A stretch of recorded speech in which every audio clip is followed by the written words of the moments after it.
Hey, this week I've come together with some other YouTube channels to collaborate on the topic of tips for new grads. And when thinking of what kind of video I should make, I decided to draw on some of my own experience as a designer and offer some tips for new design grads. And if you stick around toward the end of this video, you'll find even more useful tips for new grads, including paying down your student debt, health tips, travel tips, interview tips, and a lot more. So first off, congratulations to all the new grads out there. You'll never need books like this again, unless you're like me and you use it for a paperweight.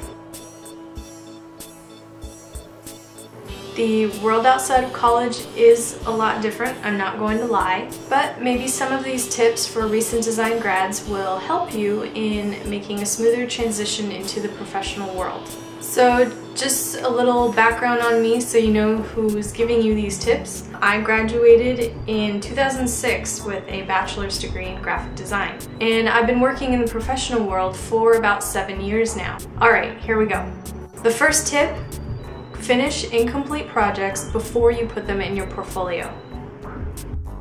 I've participated in some student portfolio review events in the past. One common thing I noticed was that if a project never got finished, the student ended up just explaining the rest of it. So if you have time over the summer, my tip would be to finish the project. And don't worry about the constraints that the project assignment had or the client had.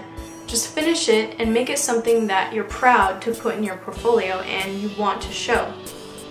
While we're on the topic of portfolios, if you haven't bought one or made one, I actually made a tutorial on how to make your own portfolio book. You can check that out here or see the link in the About section below. Tip number 2, it can only go up from here. Yes, you are entry level and you are a newbie, but everyone has to start somewhere. So if you find yourself intimidated by the faster people around you, don't worry. The more you work and the harder you work, the better you will get at what you do. So don't get discouraged, be resilient, pick yourself up when you make mistakes, and just keep going.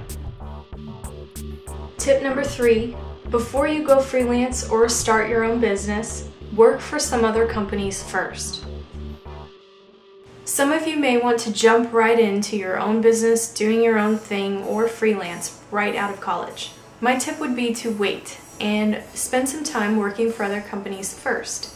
The experience you gain by working with other design agencies first will become very valuable to you in the future. Tip number 4, surround yourself with good and relevant work.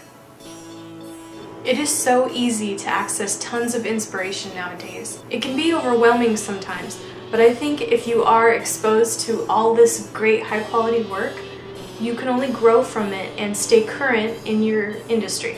And I don't mean copy this work. I'm saying be aware of it and get accustomed to it so that you strive and expect the same high quality and caliber in your work.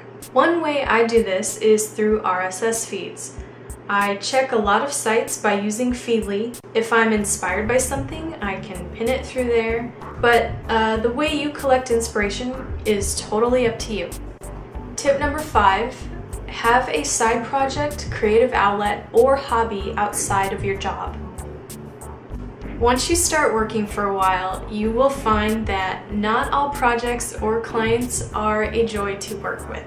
You'll have to polish a lot of turds, and not all projects will be portfolio pieces. So in the times you feel discouraged and you don't always have satisfying projects to work on, I think it helps to have another outlet. The point is to find something you can have more creative control in outside of work. And the last tip, any work experience is beneficial, even if you hate your job. If you didn't get that fancy new dream job that you wanted right after you graduated, or if you don't like your job, you will still benefit from it. So keep in mind while you are there that it's temporary and you can move on to something else. But while you're there, make the most of where you're at. Even if it sucks, you can still learn something. At the very least, You will learn what you do like and what you don't like. The connections you make at that workplace and things you can learn from the skilled people around you can end up being valuable even if you don't like working there. So I hope you found these tips somewhat helpful, and let me know what you think in the comments below. For more videos, be sure to subscribe and check out the other videos on my channel. And for even more tips for new grads, check out these videos here. If you guys see the About section below, you can also subscribe to their channels, and you can find a link to this entire playlist on tips for new grads.